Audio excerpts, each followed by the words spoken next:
കിട്ടുന്നത്. ഒരു പ്രസംഗകന് ഏറ്റവും വലിയ മോട്ടിവേഷൻ കിട്ടുന്നത് അയാളുടെ അറിവുകളല്ല, അയാളുടെ തയ്യാറെടുപ്പുകളല്ല, സദസ്സിൽ തന്നെ കണ്ടുകൊണ്ടിരിക്കുന്ന ജനങ്ങളുടെ മുഖഭാവമാണ്, അവരുടെ കണ്ണുകളിലെ പ്രതീക്ഷയാണ്, ആ കണ്ണുകളിലെ ആർദ്രതയാണ്. അതുകൊണ്ട് നിങ്ങൾ വളരെ മനോഹരമായ ഒരു മഴ പോലെ സുന്ദരമായ ഒരു സദസ്സായിട്ട് എന്റെ മുന്നിൽ നിൽക്കുന്നു എന്നത് വളരെ സന്തോഷമുണ്ട്. ഇവിടെ 46ാമത് ശ്രീനാരായണ ഗുരുവിന്റെ പ്രതിഷ്ഠാ വാർഷിക മഹോത്സവത്തോടനുബന്ധിച്ചാണ് നമ്മളെല്ലാം ഇവിടെ വന്നുചേർന്നിരിക്കുന്നത്. ഇവിടെ ഗുരുദേവ ലക്ഷാർച്ചന നടക്കുന്നു. ലക്ഷാർച്ചന, ലക്ഷമെന്ന വാക്ക് സമ്പത്തിന്റെ കണക്കെടുത്താൽ ഇപ്പോൾ വളരെ ചെറുതാണല്ലേ. എന്നെ ഇവൻ അപമാനിച്ചു എന്ന് പറഞ്ഞിട്ട് ഒരുവൻ മാഷോട് പരാതി പറഞ്ഞു, എന്റെ അച്ഛനെ അപമാനിച്ചു. എന്താണ് അച്ഛനെ അപമാനിച്ചത്? ഇവൻ എന്റെ അച്ഛൻ ലക്ഷപ്രഭുവാണെന്ന് പറഞ്ഞു. ലക്ഷപ്രഭു എന്ന് പറഞ്ഞാൽ ദരിദ്രവാസിയാണ്, കോടീശ്വരനാണെന്ന് മുമ്പ് പറഞ്ഞാലേ എന്തെങ്കിലും ഒരു വിലയുള്ളൂ എന്ന് പറഞ്ഞൊരു തമാശയും. അതുപോലെ ലക്ഷം എന്ന് പറയുന്നത് വളരെ ചെറിയ സംഖ്യയായി മാറിക്കഴിഞ്ഞിരിക്കുന്നു. പക്ഷെ അർച്ചന എന്ന് പറയുന്നത് ലക്ഷം ഒരു വലിയ സംഖ്യ തന്നെയാണ്.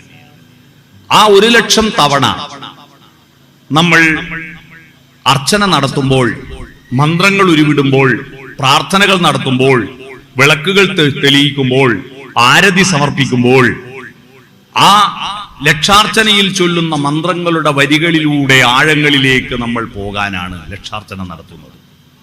നിങ്ങൾ പ്രാർത്ഥിച്ചതുകൊണ്ട് ശ്രീനാരായണ ഗുരുദേവൻ എന്തെങ്കിലും നേട്ടമുണ്ടോ? നിങ്ങൾ പ്രാർത്ഥിക്കാത്തത് കൊണ്ട് ശ്രീനാരായണ ഗുരുദേവൻ എന്തെങ്കിലും കോട്ടമുണ്ടോ? ഇല്ലല്ലോ. കോവിഡ് കാലഘട്ടത്തിൽ ഇവിടെ ഗുരുമന്ദിരം തുറന്നോ? ക്ഷേത്രങ്ങൾ തുറന്നോ? എല്ലാ ക്ഷേത്രങ്ങളും അടഞ്ഞു കിടന്നില്ലേ? ഗണപതിയെ പറ്റി സ്തുതിക്കുന്നൊരു ശ്ലോകമുണ്ടല്ലോ, ഏകദന്തം മഹാകായം തപ്തകാഞ്ചന സന്നിഭം ലംബോദരം വിശാലാക്ഷം വന്ദേയഹം ഗണനായകം. ഇതിന്റെ അർത്ഥം എന്താ? ഏകദന്തം, ഒറ്റക്കൊമ്പനാണ് ഗണപതി. 2 കൊമ്പുണ്ടായിരുന്നു, പരശുരാമൻ വെട്ടിക്കളഞ്ഞതാണ്. മഹാകായമാണ്, വലിയ ശരീരമാണ്. തപ്തകാഞ്ചന സന്നിഭമാണ്, വിളക്കിയെടുത്ത കനകം പോലെ തിളങ്ങുന്നതാണ്. ലംബോദരം, ലംബം എന്ന് പറഞ്ഞാൽ സ്കൂളിൽ പഠിച്ച കുട്ടികൾക്കെല്ലാം അറിയാം, ലംബമായ വര, കുത്തനെയുള്ളത്. ഉദരം, വയറ്. ലംബോദരൻ, ഉയർന്ന വയറുള്ളവൻ. ദാമോദരൻ, കയറുകൊണ്ട് വയറ് ബന്ധിച്ചവൻ. കയറുകൊണ്ട് ഒരല് കൂട്ടി കെട്ടിയില്ലേ, ദാമോദരൻ. അങ്ങനെയാണ് ശ്രീകൃഷ്ണന് ദാമോദരൻ എന്ന് പേര് വന്നത്. എന്റെ നാട്ടിൽ ദാമോദരനെ ദാമു എന്ന് വിളിക്കും. ദാമു എന്ന് വിളിച്ച കയറേ എന്ന അർത്ഥം കേട്ടോ. ദാമോദരനെ ദാമു എന്ന് വിളിച്ച കയറേ എന്ന അർത്ഥമുള്ളൂ അല്ലേ. മുരളീകൃഷ്ണനെ മുരളി എന്ന് വിളിക്കും.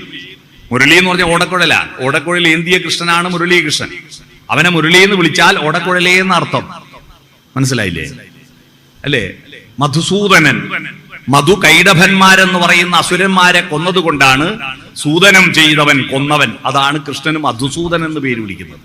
മധുസൂദനെ നമ്മുടെ നാട്ടിൽ മധു എന്ന് വിളിക്കും. മധു എന്ന് വിളിച്ച രാക്ഷസ എന്നാ വിളിക്കുന്നത്. മനസ്സിലായോ? വാക്കിന്റെ അർത്ഥം അറിയാഞ്ഞാലുള്ള കുഴപ്പമാണിത്. അപ്പോ ലംബോദരൻ, ഉയർന്ന വയറുള്ളവൻ. വിശാലാക്ഷൻ, വിശാലമായ കണ്ണുകളുള്ളവൻ. അങ്ങനെയുള്ള ഗണപതിയെ വന്ദേ അഹം, ഞാൻ വന്ദിക്കുന്നു എന്നാ പ്രാർത്ഥിക്കുന്നത്. കോവിഡ് കാലഘട്ടത്തിൽ 2 കൊല്ലം ഗണപതി ക്ഷേത്രങ്ങളൊന്നും തുറന്നില്ല. കൊട്ടത്തേങ്ങ കുരുകടലക്കാഞ്ഞെട്ടുള്ള പഴം പഞ്ചസാര അട്ടി മൃഷ്ടമായി ശർക്കരയിൽ വിളയിച്ചിട്ട് ഗണപതി ഹോമത്തിൽ ഹവിസായിട്ട് വാരി വാരി അഗ്നികുണ്ഡത്തിൽ അർപ്പിക്കുന്നത് കണ്ടിട്ടില്ലേ? ഒരർപ്പണവും നടന്നില്ല. എന്നിട്ട് 2 കൊല്ലം കഴിഞ്ഞ് കോവിഡ് എല്ലാം പോയിട്ട് നട തുറന്നപ്പോ ലംബോദരൻ, വലിയ വയറുള്ള ഗണപതിയുടെ വയറ്, നിങ്ങൾ ഗണപതി ഹോമം നടത്താത്തതിന്റെ പേരിൽ വയറുള്ളിലേക്ക് ഒട്ടിയിട്ട് 6 പാക്ക് ഗണപതി ആയിട്ടില്ലല്ലോ. ആയോ? ഇല്ല. അപ്പൊ നിങ്ങൾ പ്രാർത്ഥിക്കുന്നത് കൊണ്ട് ദൈവത്തിന് എന്തെങ്കിലും നേട്ടമുണ്ടോ? നിങ്ങൾ പ്രാർത്ഥിക്കാത്തത് കൊണ്ട് ദൈവത്തിന് എന്തെങ്കിലും കോട്ടമുണ്ടോ? ഇല്ല. പിന്നെ ആർക്കു വേണ്ടി പ്രാർത്ഥിക്കുന്നു? ഈ ലക്ഷാർച്ചന നടത്തുന്നത് ഗുരുവിന്റെ വിഗ്രഹത്തിനോ ഗുരുവിന്റെ ആത്മാവിനോ വേണ്ടിയല്ല. നമ്മൾ ഗുരുവിനെ ഓർമ്മിക്കുന്നത് എന്തിനാണ്? ഗുരുവിന് വേണ്ടിയാണോ? അല്ല. നമ്മൾ ഒരാളുടെ ചരമവാർഷികം നടത്തുന്നത്, ഒരാൾ മരണപ്പെട്ടാൽ അനുസ്മരണം നടത്തുന്നത് അദ്ദേഹത്തിന്റെ ആത്മാവിനെ ബോധ്യപ്പെടുത്താനല്ല, അദ്ദേഹത്തിന്റെ കുടുംബക്കാരെ ബോധ്യപ്പെടുത്താനുമല്ല. പിന്നെ എന്തിനാണ് ബോധ്യപ്പെടുത്തുന്നത്? ചെയ്യുന്നത് ആ ഗുരുവിന്റെ ദർശനങ്ങൾ നമ്മുടെ ഹൃദയത്തിലേക്ക് ഏറ്റുവാങ്ങാനാണ്. ആ ഗുരു പറഞ്ഞ കാര്യങ്ങളിൽ നിന്ന് ഞാൻ എത്രത്തോളം അകന്നിരിക്കുന്നു എന്ന് സ്വയം പരിശോധിക്കാനാണ്. ഗുരുവിൻ പറഞ്ഞിരിക്കുന്ന ആ കാര്യങ്ങളിൽ നിന്ന് എന്താണത്? നീ സത്യം ജ്ഞാനമാനന്ദം, നീ സത്യം ജ്ഞാനമാനന്ദം. അതിൽ നിന്ന് നമ്മൾ അകന്നുപോയിട്ടുണ്ടോ? നമ്മൾ ആരാണെന്ന ചോദ്യം ഉയർന്നപ്പോഴാണ് ഭാരതത്തിൽ തത്വശാസ്ത്രങ്ങൾ ഉണ്ടായത്. നമ്മുടെ അമ്പലങ്ങളും ക്ഷേത്രങ്ങളും ഗുരുമന്ദിരങ്ങളും ആരാധനാലയങ്ങളും വിദ്യാലയങ്ങളും ഒരുപാട് വളർന്നിട്ടുണ്ട് അല്ലേ? എന്റെ ഒരു അനുഭവം പറയാം. എന്റെ ഗ്രാമത്തിലൊരു ശിവക്ഷേത്രം ഉണ്ടായിരുന്നു. തുടീക്കളം ശിവക്ഷേത്രം എന്നാണ് പറയുക. ആ ക്ഷേത്രത്തിലെ പൂജാരിയാണ് അവിടുത്തെ ഈശ്വരൻ എന്നായിരുന്നു എന്റെ കുട്ടിക്കാലത്തെ വിചാരം. കാരണം വഴിപാടൊക്കെ കൊടുക്കുന്ന അയാളെ കയ്യിലാണ്, നേർച്ച കൊടുക്കുന്ന അയാളെ കയ്യിലാണ്, പ്രസാദം തരുന്നത് അയാളാണ്. അതുകൊണ്ടൊന്നും അല്ല അയാളാണ് ഈശ്വരൻ എന്ന് വിശ്വസിച്ചത്. അദ്ദേഹത്തിന്റെ പേര് ഈശ്വരൻ നമ്പൂതിരി എന്നായിരുന്നു. അദ്ദേഹത്തിന്റെ ഈശ്വരൻ നമ്പൂതിരി എന്നായതുകൊണ്ട് അദ്ദേഹമാണ് ദൈവം എന്നാ വിചാരിച്ചത്. എന്റെ നാട്ടിലെ ഏറ്റവും വലിയ കച്ചവടക്കാരൻ, പലചരക്ക് കച്ചവടക്കാരൻ ഇസ്മയിലാണ്. ഞാൻ ഇയാളാണ് ഈശ്വരൻ എന്ന് വിശ്വസിക്കുമ്പോൾ ചെറിയ LP സ്കൂൾ പഠിക്കുമ്പോഴാണ് ഒരു ദിവസം ഞാൻ ആ കടയിൽ എന്തോ സാധനം വാങ്ങാൻ എന്നെ അമ്മ അയച്ചു. അവിടെ ചെന്നപ്പോ ഈ സാക്ഷാൽ ഈശ്വരൻ, അമ്പലത്തിലെ ഈശ്വരൻ വന്നിട്ട് ഇസ്മായിലിനോട് പറയുന്നത് കേട്ടിട്ട് ഞാൻ അത്ഭുതപ്പെട്ടു പോയി. ഇസ്മായിലെ, അടുത്ത അഷ്ടമി ഉത്സവം, വൈക്കത്ത് അഷ്ടമി ഉത്സവം നടക്കുമ്പോൾ ഞങ്ങളുടെ നാട്ടിലെ അമ്പലത്തിൽ ഉത്സവം നടക്കുക. അഷ്ടമി ഉത്സവം നടക്കുമ്പോൾ നിന്റെ കടം മുഴുവൻ വീട്ടാ. നീ ഇന്ന് കുറച്ചും കൂടി എണ്ണ എനിക്ക് കടം തരണം ഇസ്മായിലെ. ഇന്ന് ഭഗവാന് കത്തിക്കാൻ എണ്ണയില്ല എന്ന് പറഞ്ഞപ്പോ ഇസ്മായിൽ യാതൊരു മുഖഭാവ മാറ്റവും ഇല്ലാതെ എണ്ണ അളന്നിട്ട് ഈശ്വരന് കൊടുക്കുന്നു ഞാൻ കണ്ടു. ഈശ്വരൻ വന്നിട്ട് ഇസ്മായിലിനോട് അപേക്ഷിക്കുക, ഭഗവാന് കത്തിക്കാൻ എണ്ണയില്ലെന്ന്. ഇത് ഞാൻ ഇവിടെ പറയാൻ കാരണം അന്ന് അങ്ങനെ ഒരുപാട് അമ്പലങ്ങൾ ഉണ്ടായിരുന്നു. മനുഷ്യന്റെ ഭാഷയിൽ പറഞ്ഞാൽ BPL ലിസ്റ്റിൽപ്പെട്ട ദൈവം അമ്പലങ്ങൾ. BPL ലിസ്റ്റിൽപ്പെട്ടത് ദാരിദ്ര്യരേഖക്ക് താഴെയുള്ളവർ. ഇന്ന് ഏതെങ്കിലും അമ്പലം ഉണ്ടോ അങ്ങനെ? എല്ലാ അമ്പലങ്ങളും നല്ല ഗർഭഗൃഹം, നല്ല ശ്രീകോവിൽ, നല്ല ചെമ്പടിച്ച മേൽക്കൂര, നല്ല താഴികക്കുടം, നല്ല കൊടിമരം, നല്ല ചുറ്റമ്പലം, നടപ്പന്തൽ, അഗ്രശാല, ഊട്ടുപുര, നമസ്കാര മണ്ഡപം, പടിപ്പുര, എല്ലാം ഗംഭീരമായി. ഉത്സവങ്ങളോ പണ്ടത്തേനേക്കാൾ എത്രയോ വലിയ ഉത്സവം. ജഗന്നാഥ ക്ഷേത്രത്തിലെ ഉത്സവം കണ്ടിട്ടുണ്ടോ നിങ്ങൾ? എന്റെ നാട്ടിൽ തലശ്ശേരിയിലെ ജഗന്നാഥ ക്ഷേത്രത്തിലെ ഉത്സവം എന്ന് പറഞ്ഞാൽ ഞങ്ങളെയൊക്കെ ചെറുപ്പത്തിലെ ബാല്യകാല സ്മരണകൾ, നൊസ്റ്റാൾജിയാണ് ജഗന്നാഥ ക്ഷേത്രത്തിലെ ഉത്സവം. അവിടെ പോവുക എന്ന് പറഞ്ഞാൽ അന്നത്തെ ഒരു കൊല്ലത്തെ തീർത്ഥാടനം പോലെയായിരുന്നു. എത്ര മനുഷ്യരാണ്, എത്ര വലിയ ഉത്സവമാണ് നടക്കുന്നത്. ഇത്രയും വലിയ ഉത്സവങ്ങൾ, എല്ലാ അമ്പലങ്ങളും ഗംഭീരമാകുന്നു, പ്രാർത്ഥനകൾ ഗംഭീരമാകുന്നു, ഭക്തജനങ്ങൾ കൂടുന്നു, എല്ലായിടത്തും ഗംഭീരം. പണ്ട് 2-3 പെട്രോമാക്സ് ഉണ്ടെങ്കിൽ ഒരു ഉത്സവം നടക്കും അല്ലേ? പെട്രോമാക്സ് വൈദ്യുതിയും ജനറേറ്ററും വരുന്നതിന് മുമ്പ് പെട്രോമാക്സ് വെച്ചിട്ടാ ഉത്സവം. എന്നാൽ ഇപ്പോ ലക്ഷാർച്ചന പോട്ടെ, 1 ലക്ഷത്തിനേറെ ബൾബ് ഓരോ ഉത്സവത്തിനും കത്തിക്കുക. LED ബൾബുകളുടെ എണ്ണം നോക്കിയാട്ടെ. എല്ലാം ഗംഭീരമാണ്. ആ ഗംഭീരമാകുന്നതിനനുസരിച്ച് വളരേണ്ടത് വളരുന്നുണ്ടോ? എന്താണ് ഈ പ്രാർത്ഥനയും ഉത്സവവും വളരുമ്പോൾ വളരേണ്ട ലക്ഷ്യം വെക്കുന്നത്? എന്താ? ദൈവം ശക്തിപ്പെടുവെന്നാണോ? നമ്മൾ വിചാരിച്ചിട്ട് ദൈവത്തെ ശക്തിപ്പെടുത്താൻ പറ്റുമോ? എന്താണ് വളരേണ്ടത്? PSCക്ക് പരീക്ഷ എഴുതുന്ന കുട്ടികൾ ഉണ്ടെങ്കിൽ അവര് മനസ്സിലാക്കേണ്ടത് ഏറ്റവും കൂടുതൽ ചോദിച്ച ഒരു മലയാള വ്യാകരണമുണ്ട്. അത് അമേനാമം മേനാമം എന്നതാണ്. സ്കൂളിൽ പഠിച്ചവർക്കറിയാം അമേനാമം മേനാമം. മേനാമം എന്ന് പറയുന്നത് കൈകൊണ്ട് തൊടാനും കണ്ണുകൊണ്ട് കാണാനും അളക്കാനും തൂക്കാനും പറ്റിയിരിക്കുന്ന പദാർത്ഥങ്ങളുടെ പേരുകളെയാണ് മേനാമം എന്ന് പറയാ. ഒരു മൈക്ക്, ഒരു വാച്ച്, ഒരു പേന, ഒരു ബൾബ്, ഒരു ഫാന്, ഇതൊക്കെ മേനാമങ്ങളാണ്. കാണാം, എണ്ണാം, അളക്കാം. 1 കിലോ അരി മേനാമമാണ്. എന്നാൽ കാണാനും തൂക്കാനും അളക്കാനും പറ്റാത്ത കുറെ കാര്യങ്ങളുണ്ട്. 1 കിലോ സത്യം കിട്ടുമോ? 2 മീറ്റർ സ്നേഹം കിട്ടുമോ? 1 ഹെക്ടർ ധർമ്മബോധം കിട്ടുമോ? 5 സെന്റ് ദയ കിട്ടുമോ? കാരുണ്യം കിട്ടുമോ? ഇതൊന്നും കാണാൻ പറ്റുന്നതല്ല, അളക്കാൻ പറ്റുന്നതല്ല, തൂക്കാൻ പറ്റുന്നതല്ല. മനുഷ്യന്റെ വികാസം എന്ന് പറയുന്നത് അമേനാമങ്ങളുടെ വികാസമാണ്. അമേനാമങ്ങളുടെ പരകോടിയാണ് ദൈവം. ഈ പറഞ്ഞതിന്റെയൊക്കെ പൂർണ്ണതയാണ് ദൈവം എന്ന് പറയുന്നത്. സത്യവും സ്നേഹവും ജ്ഞാനവും ആനന്ദവും ചേരുമ്പോ ഈ അമേനാമങ്ങളുടെ അർത്ഥതലങ്ങളിലേക്ക് ആഴത്തിലെത്തുമ്പോൾ ഈ പ്രപഞ്ചത്തിന്റെ സത്യത്തെ അന്വേഷിക്കുവാൻ പുറപ്പെടാനാണ് നമ്മൾ ഈ ഭൂമിയിലേക്ക് തലച്ചോറുകൾ ഏറ്റവും ഉറപ്പുള്ള എല്ലുകൊണ്ട് പൊതിഞ്ഞിട്ട് അത് ഏറ്റവും നല്ല ന്യൂറോണുകൾ ബന്ധനസ്ഥനായിട്ട് ആ ന്യൂറോണുകളിലെ ചിന്തകൾ കരം കൊണ്ട് പ്രവർത്തിക്കുവാൻ പറ്റിയ ഒരു അസലായിരിക്കുന്ന കമ്പ്യൂട്ടറാണ് മനുഷ്യന്റെ ശരീരം, അല്ലേ? നമ്മുടെ ശരീരം ഒരു അത്ഭുതമല്ലേ? നമ്മൾ മനുഷ്യനായി ജനിച്ചത് തന്നെ ഒരു മഹാഭാഗ്യമല്ലേ? എന്നിട്ട് മനുഷ്യനായി ജനിച്ചിട്ടും വീണ്ടും വീണ്ടും ദൈവത്തോട് വരന്താ വരന്താ എന്ന് ചോദിക്കുന്നത് എന്തൊരു വിഡ്ഢിത്തമാണ്. ഈ വരമെന്ന സങ്കല്പമാണ് പറ്റിച്ചത് നമ്മുടെ രാജ്യത്തെ, കേട്ടോ. നമ്മുടെ രാജ്യം നിങ്ങൾ ആലോചിച്ചു നോക്കൂ. അമേരിക്ക കൊളംബസ് കണ്ടുപിടിക്കുന്നതിന് 1000 കൊല്ലം മുൻപ് യൂണിവേഴ്സിറ്റി ഉണ്ട് ഇന്ത്യയിൽ. നളന്തയുണ്ട്, തക്ഷശിലയുണ്ട്, ഇല്ലേ? യൂണിവേഴ്സിറ്റി ഉണ്ട്. ലക്ഷക്കണക്കിന് ശ്ലോകങ്ങളുള്ള മഹാഭാരതമുണ്ട്. അതിൽ 10,000-കണക്കിന് കഥാപാത്രങ്ങളുണ്ട്. ഏറ്റവും മനോഹരമായ പരിണാമഗുപ്തിയുള്ള കാവ്യം രാമായണമുണ്ട്. കഥകളാൽ സമ്പന്നമായിരിക്കുന്ന ഭാഗവതമുണ്ട്, അല്ലേ? എത്രയെത്ര ഇതിഹാസ ഗ്രന്ഥങ്ങൾ, അഷ്ടാദശ പുരാണങ്ങൾ, ഉപനിഷത്തുകൾ. സത്യത്തെ അന്വേഷിച്ച് ചർച്ച ചെയ്യുമ്പോ അടുത്തിരിക്കുന്ന ഇതൊരു ഉപനിഷത്താണ്. എന്താണ് ഉപനിഷത്ത്? നിശത്ത് എന്ന് പറഞ്ഞാൽ നിശേഷ സത്യം. അതാണ് നിസ്സത്ത്.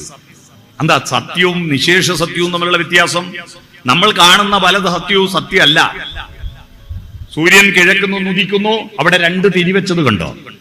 ആ 2 തിരി എന്താണ് ഉദ്ദേശിക്കുന്നത്? 2 തിരി സന്ധ്യക്കും പ്രഭാതത്തിലും, പ്രദോഷ സന്ധ്യക്കും പ്രഭാത സന്ധ്യയിലും മാത്രമേ 2 തിരിയിട്ട വിളക്ക് കത്തിക്കാവൂ, കേട്ടോ. എന്താ തിരിയുടെ ഉദ്ദേശം? ഒന്ന് സൂര്യനാണ്, ഒന്ന് ചന്ദ്രനാണ്. സന്ധ്യക്ക് കത്തിക്കുന്ന വിളക്ക് കിഴക്കു ഭാഗത്തെ തിരി ചന്ദ്രനും പടിഞ്ഞാറ് ഭാഗത്ത് അസ്തമിച്ചു പോകുന്ന സൂര്യനുമാണ്. പ്രഭാതത്തിലെ തിരി ഉദിച്ചു വരുന്ന സൂര്യന് കിഴക്കു ഭാഗത്തും അസ്തമിച്ചു പോകുന്ന ചന്ദ്രന് പടിഞ്ഞാറ് ഭാഗത്തുമാണ്. 2 തിരി. 5 തിരിയോ പഞ്ചഭൂതങ്ങൾക്കാണ്. പൃഥ്വ്യപ്തേജോ വായുവാകാശങ്ങൾക്ക്, പഞ്ചഭൂതങ്ങൾക്കാണ് 5 തിരിയിട്ട വിളക്ക്. 5 തിരിയിട്ട വിളക്ക് വീട്ടിന്റെ വരാന്തയിൽ കത്തിക്കണം, വീട്ടിന്റെ അകത്ത് കത്തിക്കരുത്. 5 തിരിയിട്ട വിളക്ക് പുറത്ത് കത്തിക്കണം. 7 തിരിയിട്ട വിളക്ക് 7 ലോകത്തിലുള്ള മനുഷ്യരോടാണ്. 7 ലോകത്തുള്ള മനുഷ്യരോട് ഐക്യദാർഢ്യം പ്രഖ്യാപിക്കുക. അപ്പൊ ഈ 2 തിരിയിട്ട വിളക്ക് എന്തുകൊണ്ടാ? സൂര്യൻ കിഴക്കുന്നു ഉദിക്കുന്നു, പടിഞ്ഞാറ് അസ്തമിക്കുന്നു. ഇതല്ലേ നമ്മൾ പഠിച്ച സത്യല്ലേ? സത്യല്ലേ? സത്യമല്ല. സൂര്യൻ ഉദിക്കുന്നുമില്ല, അസ്തമിക്കുന്നുമില്ല. ഭൂമി കറങ്ങുന്നത് കൊണ്ട് തോന്നുന്നതല്ലേ സൂര്യൻ ഉദിക്കുന്നുണ്ട് അസ്തമിക്കുന്നുണ്ടെന്ന്? അപ്പൊ സൂര്യൻ കിഴക്കുദിക്കുന്നു പടിഞ്ഞാറ് അസ്തമിക്കുന്നു എന്ന് പറയുന്നത് ആപേക്ഷിക സത്യമാണ്, നിശേഷ സത്യമല്ല. നിശേഷ സത്യമുണ്ട്. നമ്മൾ ഒരു കണ്ട പല സത്യങ്ങളും അസത്യങ്ങളോ അർദ്ധസത്യങ്ങളുമാണ്. ഞാനിപ്പോൾ ട്രെയിനിൽ വരുമ്പോ ഷൊർണൂര് കുറച്ചു നേരം വണ്ടി നിർത്തിയിട്ടു. പരശുരാമ കുറെ നേരം നിർത്തിയിട്ടപ്പോ അവിടെ വണ്ടി പോകാഞ്ഞിട്ട്, അവിടുത്തെ ഇഡലി സാമ്പാറും തീരുന്നവരെ അവിടെ വെക്കും. അവിടുന്ന് പോകാഞ്ഞിട്ട് അസ്വസ്ഥപ്പെടുക. നമ്മൾ വാച്ചിൽ നോക്കുക, എന്താ വണ്ടി പോവാത്ത വണ്ടി നീങ്ങി കിട്ടിയാൽ യാത്രക്കാർക്കെല്ലാം ഒരു കാറ്റ് കിട്ടുമല്ലോ, ഒരാശ്വാസം കിട്ടുമല്ലോ. അങ്ങനെ നിൽക്കുമ്പോഴാ വണ്ടി പുറപ്പെട്ടു. ആശ്വാസമായി. വണ്ടി പുറപ്പെട്ടു, സ്പീഡായി വരുന്നു. കാറ്റൊന്നും വരുന്നില്ല, എങ്കിലും വണ്ടി പുറപ്പെട്ടല്ലോ എന്ന ആശ്വാസത്തിൽ ഇങ്ങനെ ഇരിക്കുമ്പോ കുറെ അപ്പുറത്തെത്തിയാരാ മനസ്സിലായത് അപ്പുറത്തെ വണ്ടി പുറകോട്ട് പോയതാ. നമ്മളെ വണ്ടി നിന്നിടത്ത് തന്നെയുള്ളത്. അപ്പുറത്തെ വണ്ടി അങ്ങോട്ട് പോകുമ്പോ നമുക്ക് തോന്നി നമ്മളെ വണ്ടി പോവുകയാണെന്ന്. ഇതൊരു തോന്നലാണ്, ഇത് സത്യമല്ല. അപ്പൊ ഇങ്ങനെ ഒരുപാട് അസത്യങ്ങളും ആപേക്ഷിക സത്യങ്ങളും അർദ്ധസത്യങ്ങളും അസത്യങ്ങളുമുണ്ട്.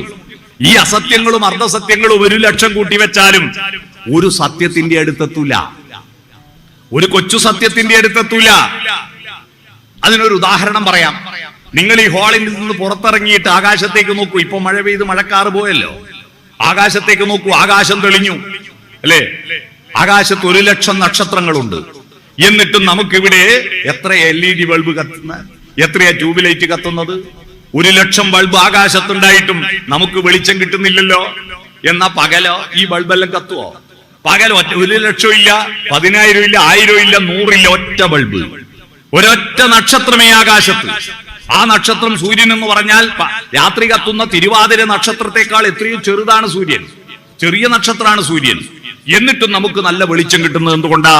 നമ്മൾ ആ സത്യത്തിന്റെ അടുത്താണ്, സൂര്യന്റെ അടുത്താണ്. രാത്രി കാണുന്ന നക്ഷത്രങ്ങളിൽ നിന്ന് നമ്മൾ അകലെയാണ്. സത്യത്തോട് അടുത്തു നിൽക്കുമ്പോൾ നമുക്ക് വെളിച്ചം കൂടും. അതാണ് പ്രപഞ്ചം മുഴുവൻ വെളിച്ചം നൽകാൻ പകലിനൊന്നേ വിളക്കുള്ളൂ. ലക്ഷം നക്ഷത്ര ദീപങ്ങൾ കൊളുത്തി സ്വപ്നം കാണുന്നു രാത്രി, വെളിച്ചം സ്വപ്നം കാണുന്നു രാത്രി. കേട്ടിട്ടുണ്ടോ?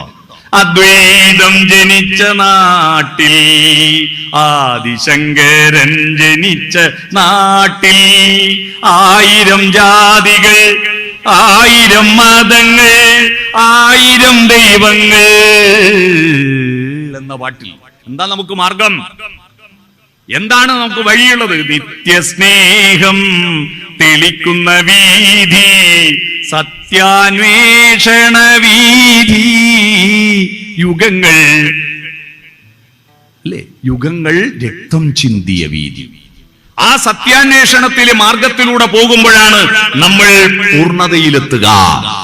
ആ പൂർണ്ണതയിലേക്കുള്ള യാത്രയാണ് മനുഷ്യന്റെ ലക്ഷ്യം. അതുകൊണ്ട് സത്യം, ആ സത്ത് എന്ന ശബ്ദമാണ് ആദ്യം ഉണ്ടായത്. സദ്. ദൈവങ്ങളുടെ പേരെല്ലാം ഉണ്ടാകുന്നതിന് മുമ്പുള്ള മന്ത്രമാണ് സദോമാ സദ്ഗമയ. അസത്യത്തിൽ നിന്ന് സത്യത്തിലേക്കുള്ള യാത്ര. എന്താ അസത്ത്? അസത്തുകളെ കാട്ടിത്തരണോ? എല്ലാ കാലവും നിലനിൽക്കാത്തത് അസത്താണ്, എല്ലാ കാലവും നിലനിൽക്കുന്നത് സത്താണ്.